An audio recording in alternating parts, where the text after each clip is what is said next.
Saber Direito desta semana, Carlos Eduardo Navarro apresenta um curso sobre direito tributário. O professor fala sobre o imposto sobre valor agregado e detalha a reforma constitucional no consumo, no setor de serviços, na indústria e no comércio. No ar, aula 5.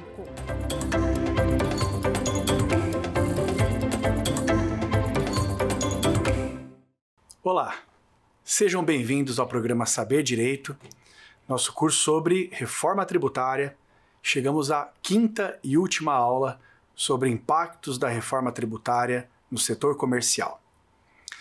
Bom, como foi praxe ao longo do nosso curso, a ideia é falar um pouco de como é hoje, de algumas questões vinculadas à tributação atual, que para o setor comercial, basicamente o ICMS, também PIS e COFINS, e depois a gente vai falar do que teremos após a implementação completa da reforma tributária. Bom, quando a gente fala da tributação atual de ICMS, PIS e COFINS, eu diria que no setor comercial a gente tem parâmetros mais diversificados dessa tributação. Então é bastante comum encontrar pequenos comerciantes que estão no Simples Nacional, comerciantes que estão no lucro presumido, que consequentemente pagam PIS e COFINS pelo regime cumulativo, e também comerciantes, grandes comerciantes que estão no lucro real, que pagam PIS e COFINS pelo regime não cumulativo. Obviamente, a gente não vai ficar falando tudo sobre cada um deles, porque já falamos bastante de Simples no setor de serviços, falamos mais da tributação de PIS e COFINS no regime cumulativo também no setor de serviços, e na aula passada, quando falamos do setor industrial, falamos bastante do PIS e COFINS não cumulativo. Então, vocês podem consultar as aulas anteriores para resgatar o básico dos conceitos relativos ao PIS e COFINS. Também com relação ao ICMS, falamos bastante na aula passada. Claro que a aula teve um foco no setor industrial, mas o ICMS é o mesmo tributo. Então, quando a gente fala de operações comerciais, a gente tem esse tópico do ICMS da aula passada bastante presente. Então, qualquer dúvida, qualquer complemento também, retornem aí à aula passada. O que eu acho que vale a gente falar, que não comentamos na aula passada e que é importante para as operações de comércio? Incentivos fiscais do ICMS. Eu até falei um pouquinho para vocês de guerra fiscal, disse que esse era um problema federativo no Brasil, mas acho que agora vale explorar um pouco o que é a guerra fiscal do ICMS e como a gente vai atuar nessa transição e depois no pós-implementação completa da reforma tributária. Guerra fiscal do ICMS é a concessão de incentivos fiscais por parte dos estados para atrair empresas comerciais. Essas empresas comerciais podem também ser industriais, então até dei exemplo em aulas anteriores sobre a atração de montadoras de veículos, por exemplo, mas podem ser simplesmente empresas comerciais. E eu diria até que existem muitos incentivos 100% focados em empresas não industriais, ou incentivos dados para importadores, ou incentivos dados a centros de distribuição, e também tem os incentivos dados para os varejistas de e-commerce, né? Então isso vem se multiplicando. O que a gente não vai encontrar, evidentemente, é incentivo fiscal dado para a loja física. E aí fica a pergunta para vocês refletirem. Puxa, por que será? Por que será que ninguém dá incentivo para a loja física? Porque para a loja física eu não tenho por que dar incentivo, né, pessoal? Vamos lá. O sujeito vai instalar a loja dele num determinado local, se for uma loja física, por conta do fluxo de pessoas naquele local, né? Então ninguém vai falar, puxa, não, eu não vou colocar um supermercado aqui, né, na cidade de Guarulhos, eu vou colocar um supermercado ali na cidade de Pontalina, porque lá tem um incentivo fiscal. Não, se eu preciso abrir um supermercado, eu vou abrir um supermercado onde o meu público está. Então, incentivos fiscais, em geral, são aplicados no atacado, né, e aí incluindo as operações dos próprios industriais e importadores, né, que estão atuando no atacado, ou para o caso do varejo, especificamente no varejo online.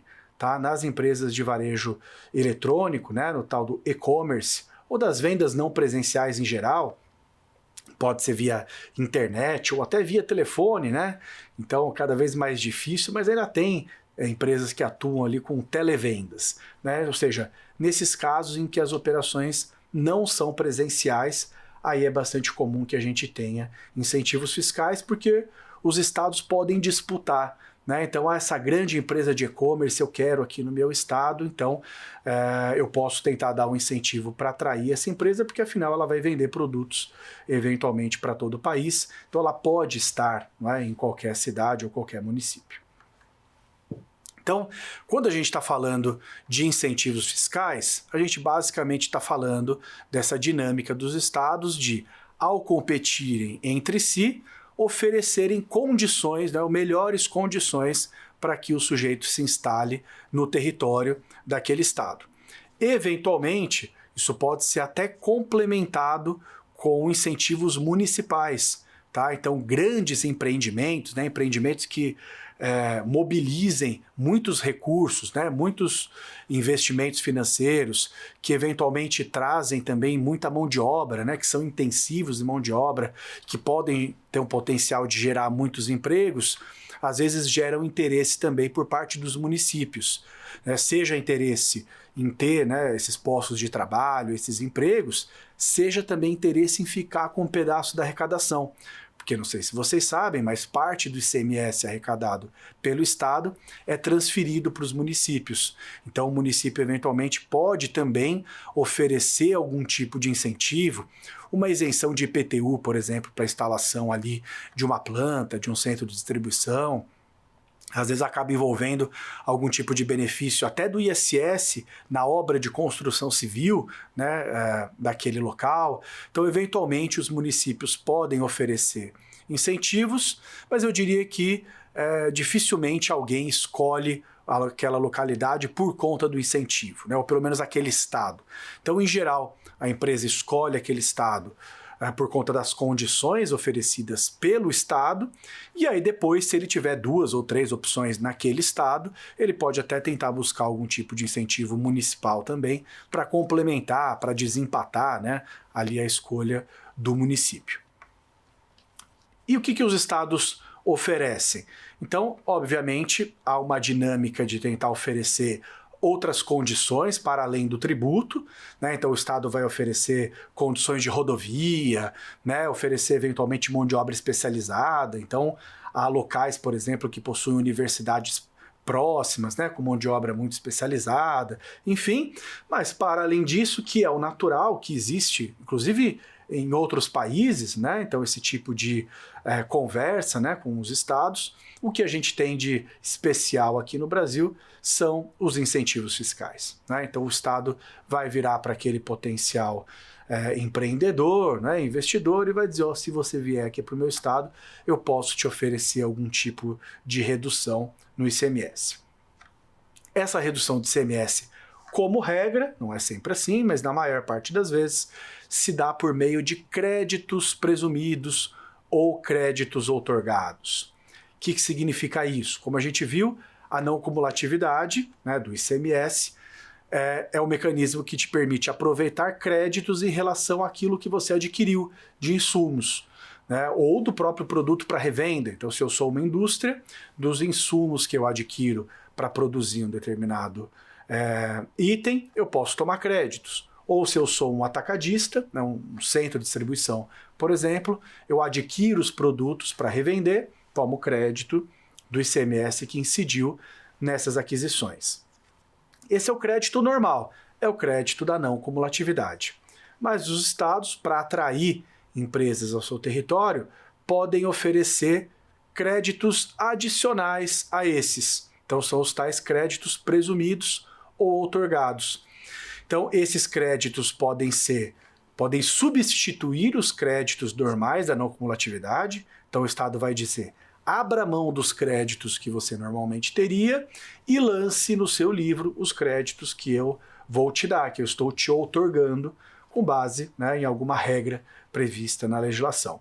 Ou ele pode complementar, ele vai dizer, além dos créditos normais que você tem da não cumulatividade, eu também deixo você lançar novos créditos, créditos a mais, créditos que não existem, né? Que não tem a ver com nada que você tenha adquirido. Tá? Então, esse é o mecanismo mais comum da concessão dos incentivos fiscais. Então, os estados fazem isso, consequentemente, né, se eu tenho mais crédito, eu tenho menos carga tributária. Não é? Lembra da nossa conversa sobre o resíduo tributário? Então, quanto mais um tributo é de fato não cumulativo, com não cumulatividade ampla, te dá mais créditos, menor a carga tributária. Agora, se o crédito é vedado, né, um tributo cumulativo, ele faz com que você tenha tudo como resíduo tributário. Né? Então, a carga tributária é sempre a união daquilo que eu pago diretamente, que eu recolho ali na minha guia de pagamento, com aquilo que eu tenho de resíduo. Né? Junto as duas coisas é a carga tributária daquele meu estabelecimento. Então, se o Estado me dá créditos, ele faz com que eu reduza o meu custo, reduza, né, o que seria esses meus resíduos, então eu tenho um benefício, vou pagar menos tributo nessas minhas operações, né? Vou reduzir a minha carga tributária. Então, esses incentivos se proliferaram ao longo dos anos, né? Então, eu diria que nós temos incentivo fiscal de ICMS desde antes do ICMS existir, ou seja, quando o ICMS era ICM, né? Nem tinha o S foi adicionado ao ICMS na Constituição de 88, mas desde a Constituição anterior nós temos incentivos do então ICM. E esses incentivos foram proibidos, ou melhor, foram condicionados a que todos os estados aprovassem. Né? Então, o que foi dito é que um incentivo dado unilateralmente era proibido. Né? O único incentivo que poderia ser dado é um incentivo que todos concordassem. E até há, pessoal, incentivos que foram acordados entre todos os estados. Né? Se você pega ali a cesta básica, por exemplo, os estados combinaram de todos darem o mesmo tipo de redução ali para os itens da cesta básica. Então isso existe, tá? Existem acordos que são feitos no âmbito do CONFAS, que é o Conselho Nacional de Política Fazendária, para dar benefícios de ICMS, e esses benefícios são válidos, né, são publicados por meio de um convênio e está tudo bem com eles. Agora, quando o Estado quer atrair um investimento, né, uma empresa que eventualmente está no outro, em geral ele não vai conseguir a aprovação do outro e, portanto, ele concede esse tipo de incentivo, que é o chamado incentivo da guerra fiscal. Ou seja, um incentivo que estava proibido, que não poderia ser dado de acordo com a legislação, com a Lei Complementar 24, mas ainda assim foi feito, né, de maneira, inclusive, bastante crescente ao longo do tempo. Então, os estados, todos eles praticamente dão incentivos fiscais. Claro que muitas vezes o estado tem programas mais específicos, né? Então, há estados... o estado do Espírito Santo, por exemplo, é reconhecidamente um estado muito próximo de empresas importadoras, né, que utilizam ali o Porto de Vitória. O estado de Santa Catarina também, embora conceda outros incentivos, também tem ali no Porto de Itajaí muitas empresas incentivadas. Então, enfim, os estados vão entendendo, né, quais são os seus pontos fortes e pontos fracos, que tipo de empresa ele tem mais ou menos condições de atrair, e vão oferecendo incentivos ou setoriais, né, ou até incentivos mais gerais que eventualmente sejam aplicáveis a todo tipo de produto. Isso vem acontecendo, né, e como eu disse, vem crescendo em muitos estados. O último grande passo da guerra fiscal antes da emenda constitucional foi uma espécie de grande acordo feito pelos estados, está na Lei Complementar 160, para dizer, olha, agora os incentivos estão liberados desde que cumpridas com algumas condições. E uma dessas condições foi que eles acabassem em 2032. E esse, pessoal, é o motivo pelo qual a nossa reforma tributária, promovida pela Emenda Constitucional 132, tem um prazo de transição justamente até 2032. Tá? Então, o que aconteceu foi que o legislador, né, o constituinte, entendeu que os incentivos de ICMS iriam até 2032 e aí preferiu manter o ICMS até essa data. Qual era a preocupação do constituinte? A preocupação é que se ele extinguisse o ICMS antes, Imaginar que ele trouxesse uma extinção do ICMS em 2030, por exemplo. Que as empresas que possuem incentivo fossem até o Poder Judiciário e dissessem, ora, eu já tenho uma negociação aqui com os estados para ter incentivo até 32. Né? Eu fiz um investimento enorme, construí uma fábrica, por exemplo. Então não dá para você acabar com o ICMS, né, e me tirar esse incentivo. Então o Constituinte foi bastante sensível aos incentivos fiscais e disse, tá bom, eu vou concordar então e deixar e fazer o ICMS viver até 2032 e com isso haverá uma transição, né? Ou seja, o ICMS vai ao longo do tempo diminuindo, o IBS vai crescendo e a gente tem a completa extinção do ICMS lá em dezembro de 32, com a completa implementação do IBS em janeiro de 33. Muita gente critica essa transição, diz que a transição é muito longa, mas eu confesso aqui para vocês que eu acho que é uma boa transição. Talvez pelos motivos errados, né? Talvez dizer que a transição é 32 por conta das empresas que têm incentivo não tenha sido a melhor escolha, mas ter uma transição mais longa eu acho que foi benéfico. Benéfico por quê? Por vários motivos. Primeiro, para que todos consigam se adequar ao novo modelo. A gente já viu aqui ao longo desse curso que as transformações são muitas. E essas transformações precisam ser assimiladas pelas empresas. E não só assimiladas pelas empresas, mas negociadas, tanto com seus fornecedores como com seus clientes. E isso requer tempo. Se a gente vira uma chave muito rapidamente, de uma hora para outra, muita gente que não fez esse trabalho de adequação da melhor maneira ia sofrer, ia ter problemas para conseguir depois com o avião em voo fazer esses ajustes. Então me parece bastante importante que a gente tenha esse tempo. Claro que isso vai trazer bastante complexidade, porque eu vou ter dois sistemas convivendo ao mesmo tempo, mas me parece que ele é mais seguro, tanto para os fiscos, para que não haja nenhum grande aumento de carga, nenhuma redução muito grande nessa carga, então que haja um equilíbrio e também uma repartição ajustada entre cada um dos entes, né? Então, para que municípios que hoje arrecadam muito com o ISS, por exemplo, não tenham uma perda muito grande, tenham uma perda mais gradativa.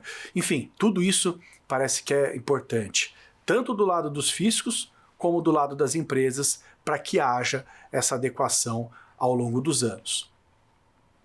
Então, juridicamente, eu nem acredito que a gente precisaria dar esse prazo de 32 e garantir que o ICMS exista até lá.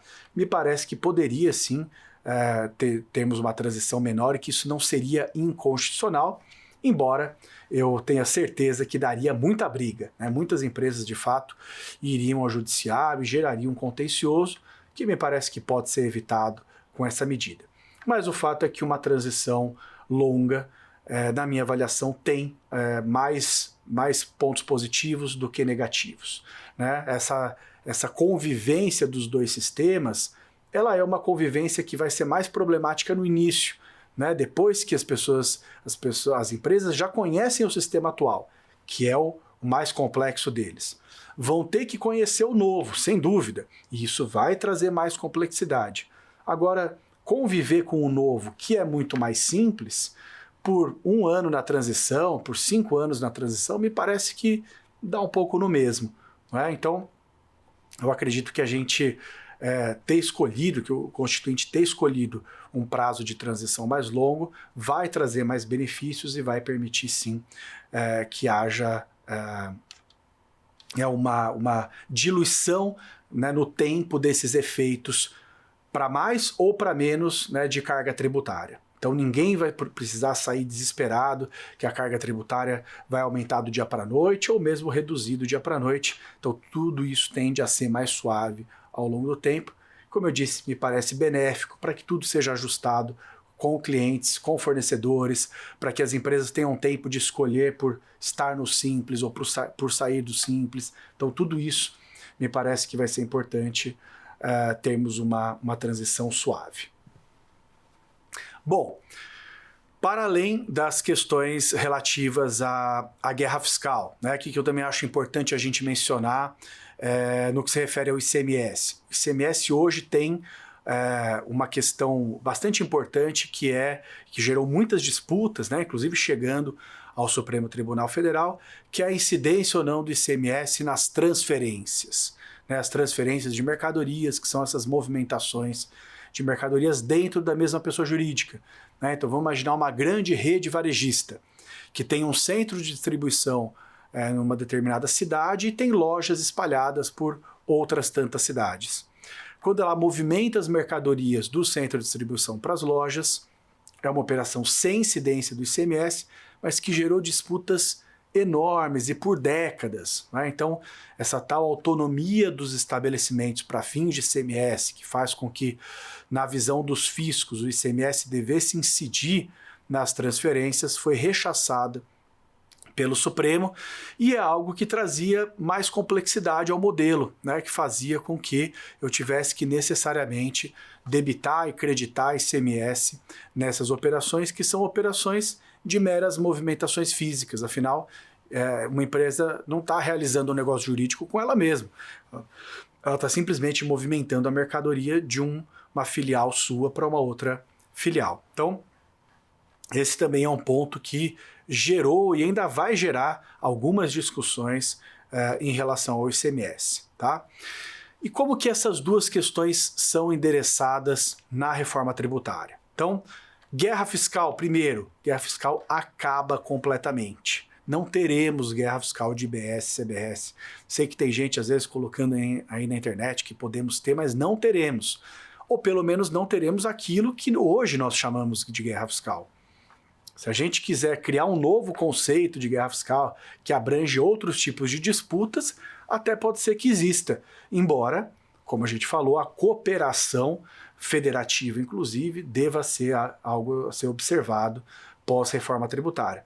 Mas o fato é que essa nossa guerra fiscal de hoje, que é um Estado brigando com o outro para atrair empresas, não existirá. Não existirá por um simples motivo. Porque hoje as empresas são atraídas porque existe o ICMS de origem, né, o ICMS devido para aquele estado. Então, se uma montadora vai para o estado de Goiás, por exemplo, é porque ele vai pagar ICMS para o estado de Goiás, independentemente de qual é o estado para o qual ele está vendendo o veículo. Amanhã não. Amanhã, com a reforma tributária, se ele está em Goiás e vende o veículo para alguém no Mato Grosso do Sul, o imposto é para o Mato Grosso do Sul, não é para Goiás. Então, não tem mais instrumento para atrair esse tipo de investimento. É claro que aqui a gente abre um parênteses para a Zona Franca de Manaus, que ainda vai ter aquele diferencial competitivo que mencionamos na aula passada, mas que é o diferencial competitivo do IPI, né, que não tem a ver com o nosso IVA dual. Então, para fins de IVA dual, não há mais a possibilidade de concessão de incentivos fiscais, como sempre foi feito para o ICMS. O que a gente vai ter para o IVA dual é uma alíquota de referência ou um tratamento específico, né, diferenciado ou favorecido, que são setoriais aplicáveis, por exemplo, para aquele produto, de maneira indistinta. Né? Então, a gente falou na aula de tributação do setor de serviços, a gente falou sobre o incentivo dado para os setores de saúde e educação, por exemplo, né, que é uma redução de 60%. Essa redução vai se aplicar sempre para todos os serviços de saúde, né? Independentemente se é no município A, no município B, se é no estado A ou no estado B. Então, de maneira absolutamente neutra, de maneira indistinta. Então, o Estado não vai poder dar uma redução de 65% ou outro dar uma de 55%, vai ter que ser 60% para todo mundo. E aqui, nos produtos, né? Então, quando a gente fala do setor de comércio, a gente tem também várias reduções, né? Então, eu vou falar só algumas reduções que estão previstas, por exemplo, também lá no mesmo patamar de 60%. Então, a alíquota de referência será reduzida em 60%, por exemplo, para dispositivos médicos. Né? Então, assim como o serviço de saúde, o dispositivo médico também está beneficiado. Medicamentos, né? Medicamentos também estão aqui beneficiados. Dispositivos de acessibilidade para pessoas com deficiência, também essa redução vai ser aplicada. Alimentos destinados ao consumo humano, Produtos de higiene pessoal e limpeza majoritariamente consumidos por família de baixa renda. Produtos agropecuários, pesqueiros, extrativistas vegetais in natura, insumos agropecuários, enfim, são vários aqui os produtos que foram escolhidos, né? Então a gente vai ter produtos que serão isentos, produtos que terão redução de 60%, como esses que eu mencionei para vocês, mas cujo tratamento será o mesmo para qualquer estado, para qualquer município, então independentemente de qual seja o estado ou município. Tá? Então, a gente não vai ter mais essa possibilidade de concessão de um incentivo para atrair uma empresa, isso não existirá mais. Tá? O que poderia haver, eventualmente, seria um incentivo para atrair pessoas. Né? Então, vamos imaginar que um determinado município decide reduzir bastante a sua alíquota, afinal eles têm autonomia. Lembra, reduzir a alíquota geral. Tá? Ele não pode reduzir, dizer que a redução de 60 naquele município vai ser 65, isso ele não pode. Mas ele pode reduzir a sua parcela da alíquota geral. Só que se ele faz isso, ele reduz para tudo. Né? Então ele não vai poder reduzir para um produto específico ou outro. Ele faz para tudo. Então vamos dizer que ele tem lá, né, dentro da margem de liberdade daquele município, ele tem, por exemplo, 5%. Ele pode falar, não, eu quero reduzir para 2%. Pode. Então vai ser a redução de 2% para o geral e depois vai reduzir, por exemplo, 60% do 2% para esses produtos que eu li aqui para vocês. Então veja que para o município reduzir isso aqui, ele reduz a carga tributária como um todo. Ele até pode ser, eventualmente, um centro de atração de visitantes, né? Então acontece isso de vez em quando, né? Nos Estados Unidos, que tem esse tributo de venda final ao consumidor. Às vezes a gente escuta, o fulano foi comprar o celular e aí ele foi para um outro estado porque lá aquele estado tem um tributo mais barato. Veja, pode acontecer aqui no Brasil também, mas de novo, é a movimentação de pessoas para comprar. É alguém indo até uma loja de um outro município ou de um outro estado para fazer uma compra, né? E até que ponto isso vai valer a pena, né? Então, assim, se eu tiver que andar 400 quilômetros, né, para economizar R$10, né, não vai valer a pena. Então, né, qual é o limite disso? Então, as parcelas, elas são limitadas, né? Uma parte é tributo da União, então vai ser igual. Uma parte dessa alíquota de referência vai ser do Estado. Então, né, será que vai ter Estado que vai ser muito maior ou muito menor que outro? E uma parcela vai ser municipal. Então é possível que movimentações dentro do mesmo estado, por exemplo, gerem talvez economias muito pequenas. A menos que a gente esteja falando talvez de um bem de um valor muito alto. Falar, mas e se for comprar um carro? Né? Qualquer 1% da alíquota ali no valor do carro pode ser relevante. Mas para isso o legislador muito provavelmente vai trazer outras regras. Né? Então se eu moro em São Paulo e aí Guarulhos, que é o município vizinho, tem uma alíquota muito menor e eu saio para comprar um carro em Guarulhos, talvez eu não consiga aplicar a carga tributária de Guarulhos, né? Porque aí para um bem de alto valor pode ser que haja mecanismos para fechar um pouco essa porta. Então, puxa, para o celular talvez não valha a pena, né? Para o carro até valeria, mas aí a legislação muito provavelmente vai fechar isso. E o imóvel? Imóvel menos ainda, né? Porque o imóvel está atrelado à tributação ao local do imóvel. Tá? Então, o legislador já vem pensando, né, que bens com valor muito alto, para evitar que a pessoa se movimente, né, vá de um local para outro, só para isso, né? Então só para fazer a compra. Uma coisa é o sujeito que está fazendo turismo, né, está passeando, aproveita e compra ali, né, lembranças, bugigangas, isso é uma coisa. Agora, o sujeito que se movimenta só para isso tende a não valer muito a pena, tá? Porque as diferenças, né, tendem a não ser tão grandes, pelo menos, né, dentro do mesmo estado, talvez de um estado para outro, se o sujeito mora na divisa, né, de um estado para o outro, a gente até possa encontrar diferenças um pouco maiores, tá? Então, bom, tudo isso para dizer que se houver algum tipo de disputa, é uma disputa muito mais atrelada ao consumo do que a disputa da origem, né, das empresas.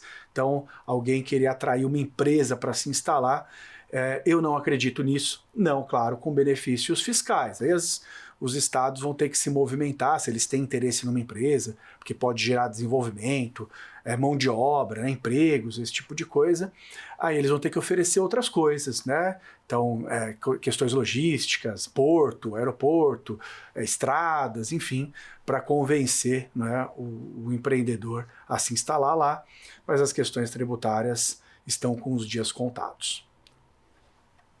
Bom, então, em relação à guerra fiscal, né, da forma que a gente conhece hoje, pelo menos, eu diria que a gente não tem mais possibilidades de ver no novo modelo, isso está absolutamente com os dias contados, tá?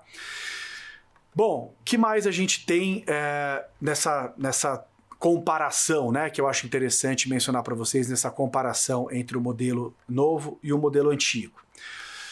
Temos, para fins de creditamento, uma figura que me parece muito importante na pós-reforma tributária, que a gente precisa mencionar, que vai se aplicar também para o setor de serviços, vai se aplicar para o setor industrial, mas acho que aqui é o momento mais oportuno da gente falar, que é a figura do split payment. Né? Então você já deve ter ouvido falar, isso está nos jornais, de maneira corriqueira, isso é mencionado na imprensa. O que é o split payment? Né? É a possibilidade, para não dizer obrigatoriedade, depois eu comento um pouco sobre isso, mas é a possibilidade de que o tributo seja automaticamente transferido pelo interveniente financeiro no momento em que a transação financeira é realizada. Vou dar um exemplo para vocês. Imaginar que você vai até o supermercado para comprar ali um determinado produto, e no momento que você vai ao caixa e passa o seu cartão, né, um cartão de crédito, de débito, não importa, ou faz um Pix, enfim, naquele momento, ao invés de mandar todo o dinheiro para o supermercado, como é hoje, para que o supermercado depois apure o imposto e transfira a parte do imposto que cabe ao fisco, né, no caso hoje, uma parte PIS e COFINS para a União, uma parte CMS para os estados, a própria instituição financeira pode ficar responsável por transferir isso. Esse split payment, para mim, é o que há de mais revolucionário na reforma tributária. Ou seja, ele é um instrumento fortíssimo, absolutamente importante para evitar vários tipos de fraudes que existem nos IVAs fora do Brasil.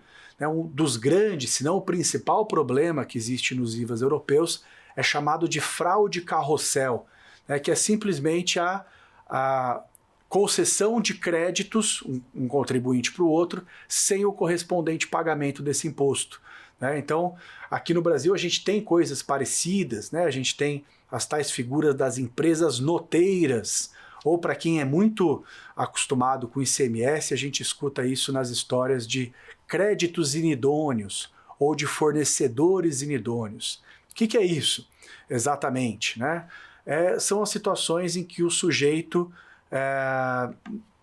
passa crédito, muitas vezes sem passar a mercadoria, ou ainda que ele esteja de fato vendendo uma mercadoria sem pagar esse imposto para o seu estado. Né? Então, imaginar que eu tenho um fornecedor no estado de Goiás, que vende um produto para um fornecedor do Rio de Janeiro, coloca lá esse ICMS, destaca esse ICMS na nota, portanto, gera o crédito desse ICMS lá para o estado do Rio de Janeiro, mas no fim do dia esse ICMS nunca foi pago para o estado de Goiás. Ou por uma mera inadimplência, ou por uma fraude mesmo, né? Há casos de empresas, muitas que são constituídas inclusive em nome de interpostas pessoas, né, o famoso laranja. As empresas são criadas justamente para isso, para fabricar notas fiscais, dar essas notas, né, esses créditos dessas notas fiscais para empresas que são regulares, muitas vezes, e essas empresas muitas vezes nunca existiram, né, são empresas de fachada que não existem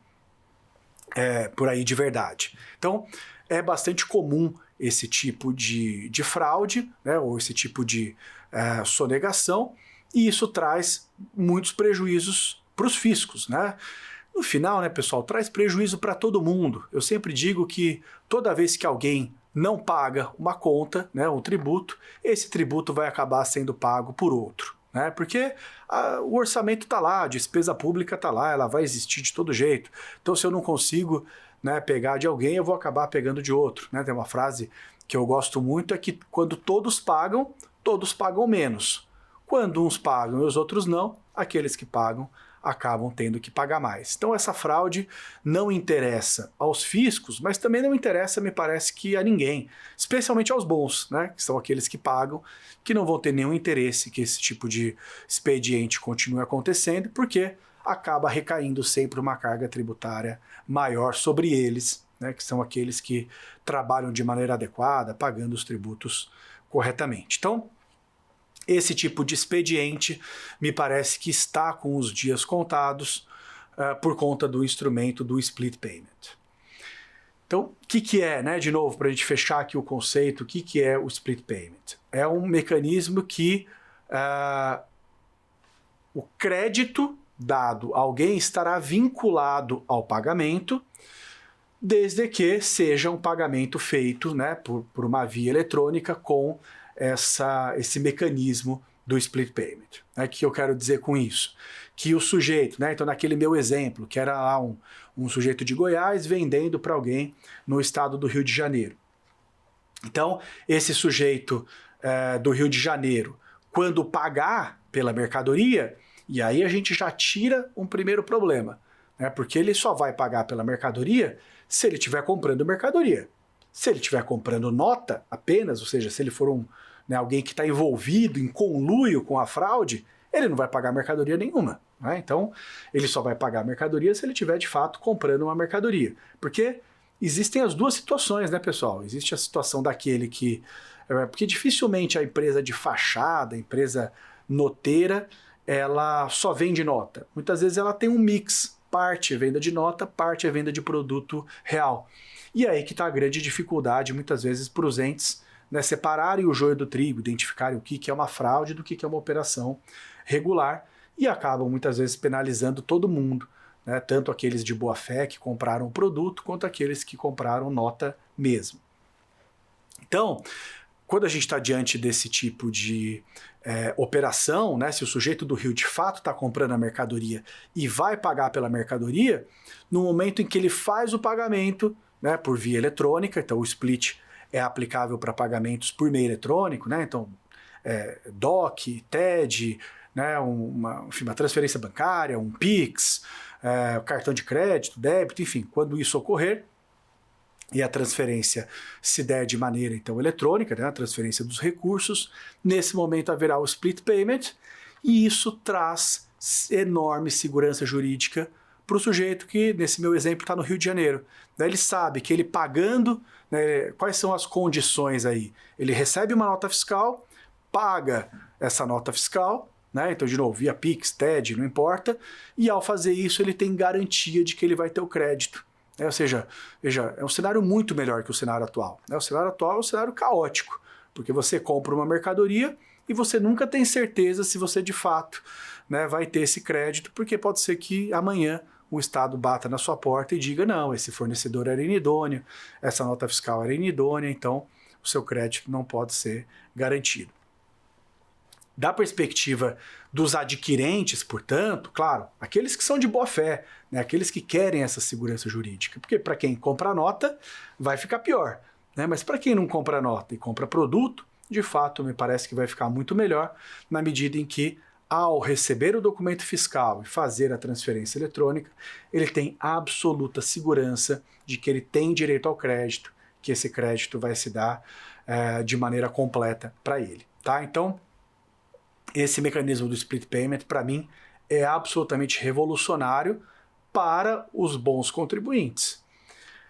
Claro que ele também vai ser revolucionário para os maus, né, que vão ter que inventar novas fraudes, vão ter que buscar novas formas, né, de cometer aí a sua sonegação, mas não é para eles que a gente está, né, falando nesse momento. Então, para os bons contribuintes, a gente de fato vai ter uma situação de segurança jurídica nunca antes vista.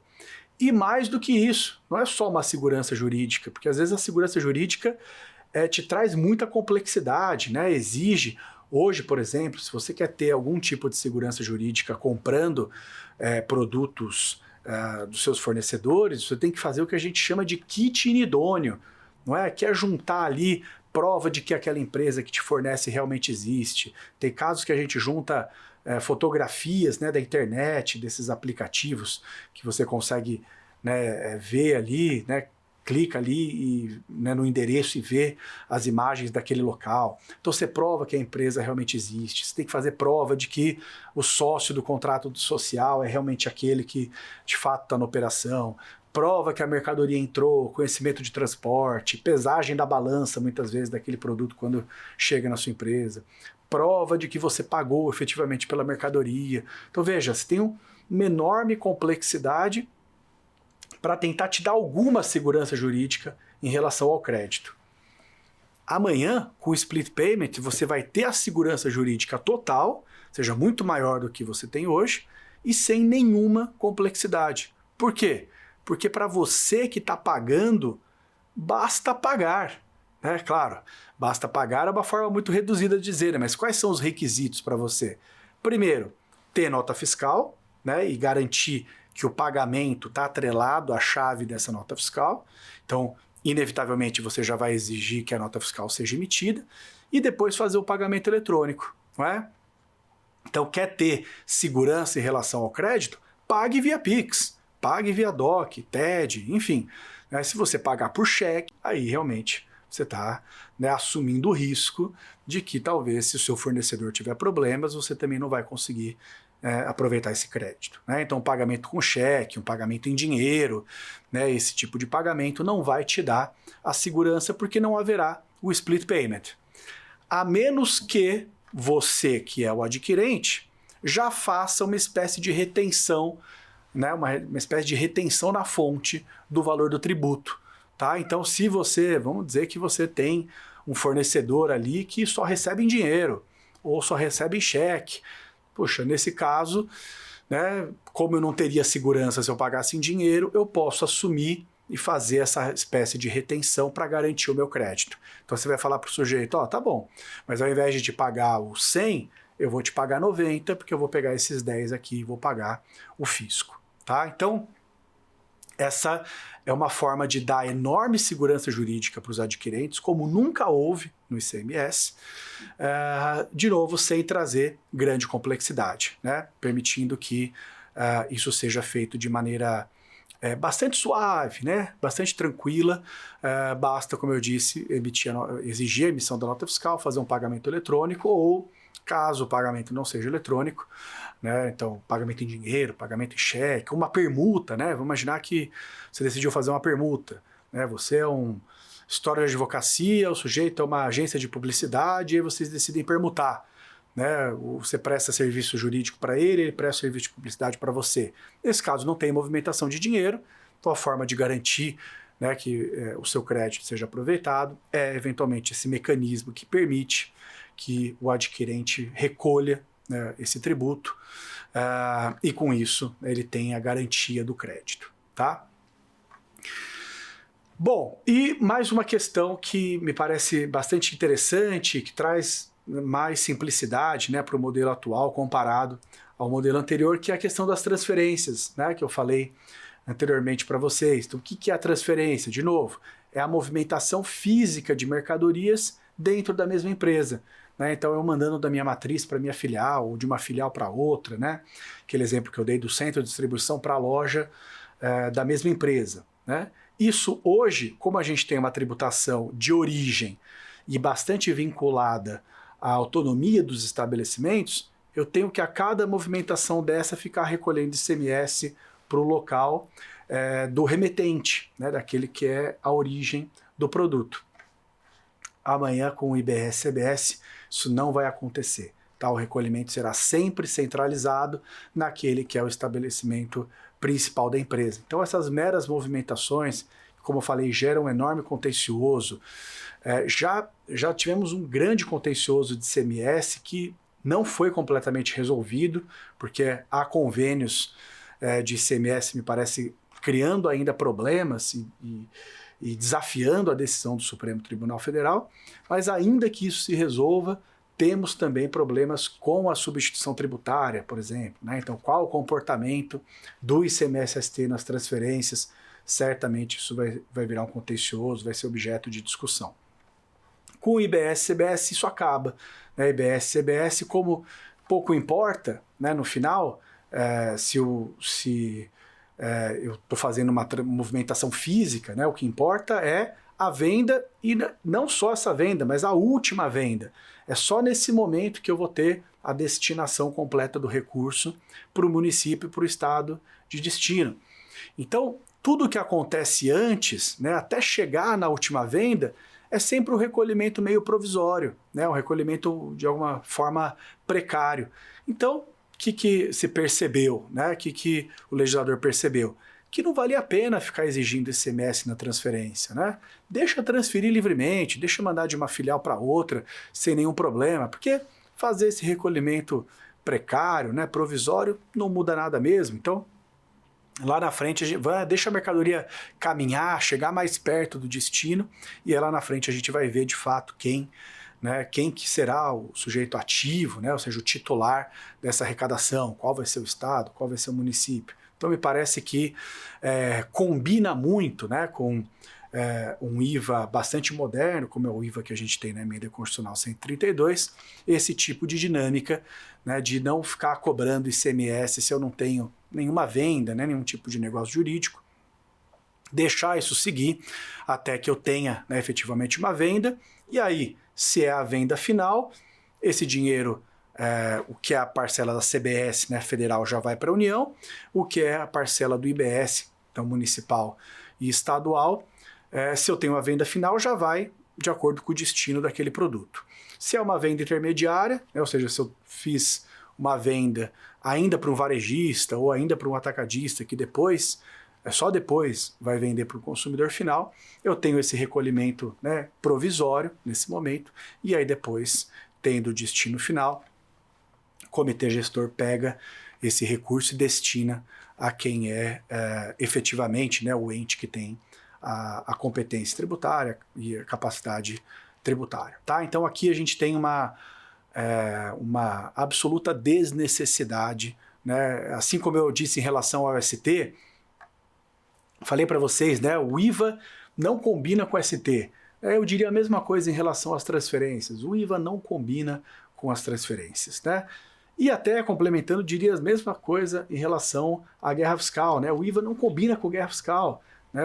Enfim, pelo menos não com esse modelo de guerra fiscal que nós temos hoje, tá? Então, essa dinâmica de mudar a tributação para o destino, que, como eu já falei desde o começo, é absolutamente revolucionária, né? Ela aproxima as pessoas, né? O contribuinte, efetivamente, né? O consumidor final, que é o contribuinte de fato daquele tributo, né? Aproxima essas pessoas do local onde elas consomem, né? Onde elas têm ali o gasto público e o local onde elas devem contribuir, né? Então, essa mudança absolutamente paradigmática da tributação para o destino me parece que faz com que alguns dos nossos fantasmas, alguns dos nossos problemas, né, atuais do ICMS sejam completamente exterminados, né? Então, acredito que não viveremos mais guerra fiscal,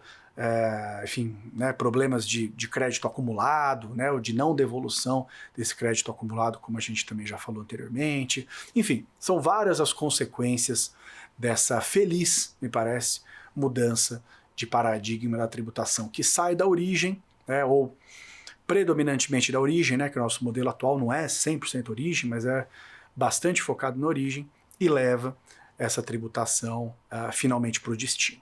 Tá? Então aqui a gente tem um panorama interessante dos impactos nas operações comerciais.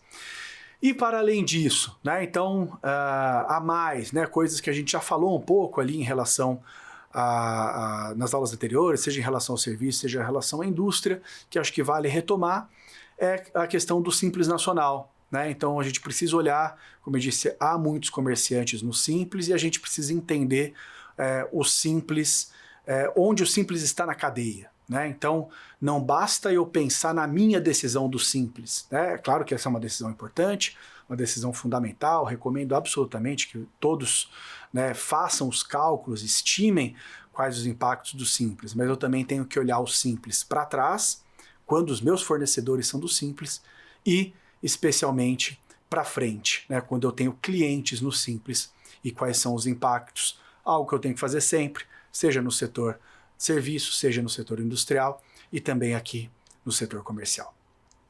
Com isso, então, encerramos e podemos passar para o nosso quiz.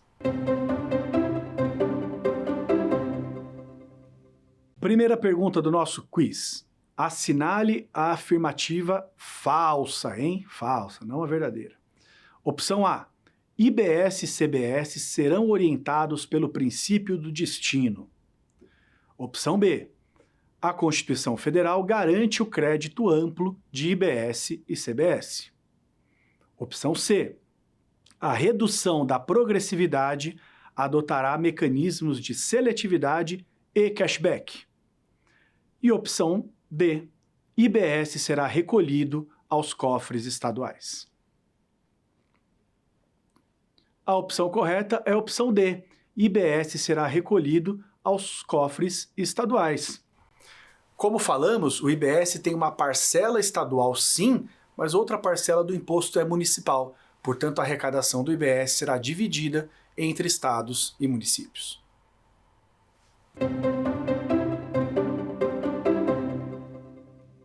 Sobre o split payment, assinale a alternativa correta. Opção A. Incidirá nas importações. Opção B. Será sempre facultativo, independentemente do meio de pagamento aplicável à transação. Opção C. É o instrumento principal nos casos em que o crédito de IBS e CBS está vinculado ao pagamento. E opção D. Pode aumentar as fraudes realizadas pelas chamadas empresas noteiras. E a opção correta é a opção C. É o instrumento principal nos casos em que o crédito de IBS e CBS está vinculado ao pagamento. Pois é, o primeiro instrumento é o split payment. Só deixaremos o split payment de lado se não houver uma transação eletrônica. Se for um pagamento via cartão, via dinheiro, via cheque ou uma permuta, aí nesses casos a gente vai para a opção secundária, que é uma espécie de retenção na fonte por parte do adquirente.